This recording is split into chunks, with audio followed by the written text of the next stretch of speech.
in whom, Jesus, I inserted the word Jesus, in whom also, having believed, you were sealed. The seal is, I can't remember the word right now, sphragizo, I think, in Greek. It's the seal. It's something that if you seal something, it testifies to the owner or the person that sealed it as his guarantee, his authority over what is sealed. Okay, if a king seals something, that is the highest seal of the land. If you say this is no good, then you're calling into question the authority and promise of that king. Off comes your head. Okay, in this case, this is the sealing of the Holy Spirit. God, who created all things, has sealed you and said that this is your seal.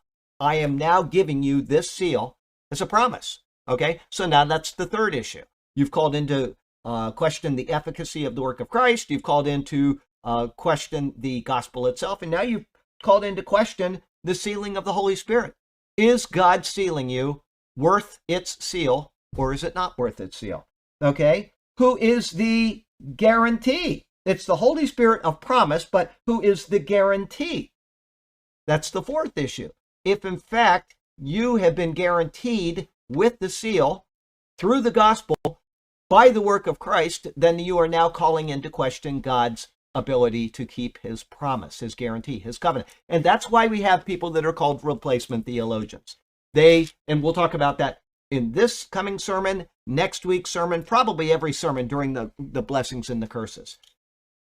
If Israel can be no longer God's people, then God has failed Israel.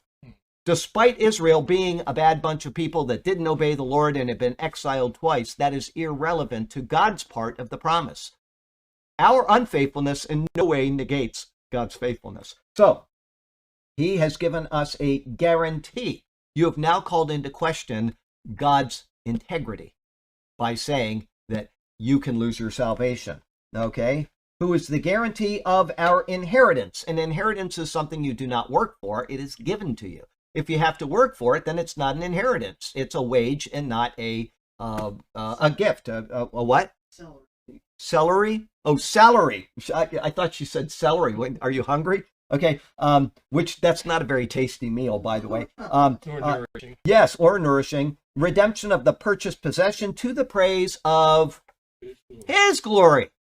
Is it about our deeds, our faithlessness or faithfulness, or is it about God's glory that said, you have accepted the premise that I sent Christ into the world, that you accepted that gospel, that the Holy Spirit sealed you, and from there, he gave you the promise.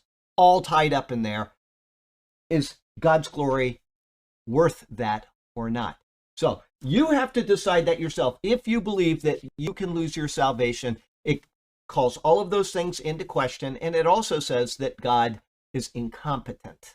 And the reason why is because God knows the end from the beginning. If he sealed you in the first place, then that means that he made a mistake. It means he made a mistake, because if he knew the end and he knew that you could lose your salvation, he would not have put his authority, his honor, his integrity, and indeed his glory on the line to seal you in the first place. Okay? God is not incompetent. God is infinitely glorious. God is a keeper of his promises, even when we are not. Look at it.